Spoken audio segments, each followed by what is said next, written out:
Assalamualaikum warahmatullahi wabarakatuh. Sahabat bahagia dimanapun berada, yang semoga kita semua dalam keadaan sehat dan bahagia. Tentunya senantiasa kita bersyukur kepada Allah Subhanahu wa Ta'ala atas segala nikmat dan rahmatnya yang kita rasakan setiap detiknya.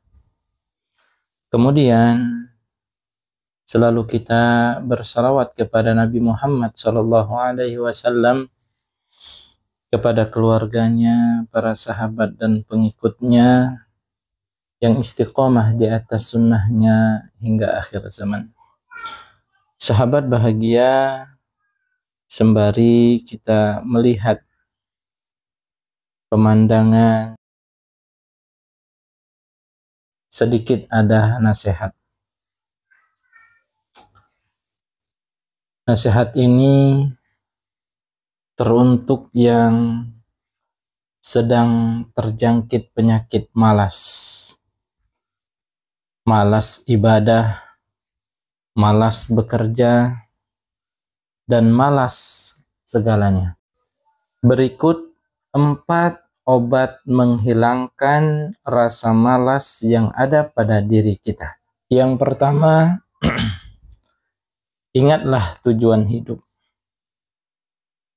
Sahabat bahagia, ingatlah bahwa tujuan utama hidup kita adalah untuk beribadah kepada Allah.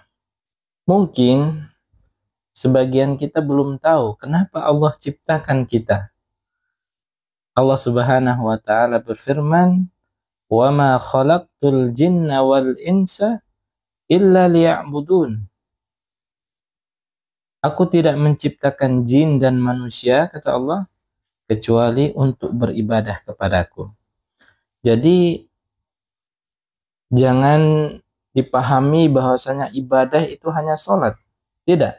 Ibadah itu luas maknanya. Kita menuntut ilmu itu ibadah. Kita bekerja untuk menafkahi anak istri itu ibadah. Kita menyenangkan hati orang itu ibadah. Kita berdakwah juga itu ibadah, ya. Jadi ingatlah, yang pertama yaitu ingat tujuan hidup kita.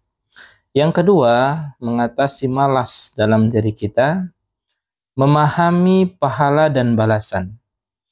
Orang itu baru akan melakukan sesuatu kalau dia tahu balasannya.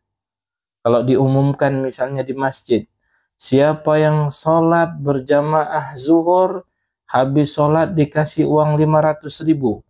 Itu yang dengar, ana yakin pasti langsung mungkin setengah jam sebelum waktu sholat sudah nunggu supaya mendapatkan, karena dia tahu setelah sholat nanti mau dikasih uang. Nah, Allah sengaja tidak langsung nanti berupa pahala, ya, yang sholat dia akan selamat. Kemudian kita pahami ayat, فَمَنْ يَعْمَلْ مِثْقَالَ ذَرَّةٍ خَيْرًا يَرَهُ وَمَنْ يَعْمَلْ مِثْقَالَ ذَرَّةٍ شَرًّا يَرَهُ. Bagi siapa yang mengerjakan kebaikan sekecil biji zarah, ya, maka dia akan mendapatkan nanti balasannya di hari kiamat. Kemudian sebaliknya, yang melakukan sekecil pun keburukan, nanti dia akan melihat dan mendapatkan balasannya. Kemudian yang selanjutnya, berdoa untuk kekuatan iman. Selalu berdoa kepada Allah untuk diberikan kekuatan iman dan kemudahan dalam menjalani ibadah. Ya, karena kita ini memang tidak seperti malaikat. Ya, manusia kadang imannya naik, kadang imannya turun. Bagaimana supaya iman kita stabil? Sembari kita banyak melakukan amal kebaikan, amal soleh, kita juga berdoa kepada Allah untuk dikuatkan iman. Terkadang manusia itu ketika dihadapi masalah, ya, terutama misalnya malas dalam dirinya, malas mau ngapa-ngapain. Coba tanyakan pada diri kita sudah berdoa belum? Atau berdoa saja yang gratis, kita mungkin jarang. Padahal sudah jelas kita ketahui ya di dalam firman Allah Subhanahu wa taala, "Wa idza sa'alaka ibadi anni fa inni qarib ujibu da'watad da'i idza da'an falyastajibu li wal yu'minu bi." Kata Allah, jika hamba itu meminta kepadaku, sesungguhnya aku dekat.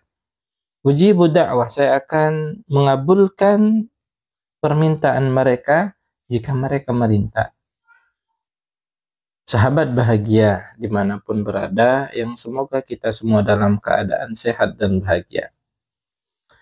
Kemudian yang keempat, ketika kita sedang ditimpa penyakit malas, yang harus kita lakukan adalah merenungkan keutamaan waktu.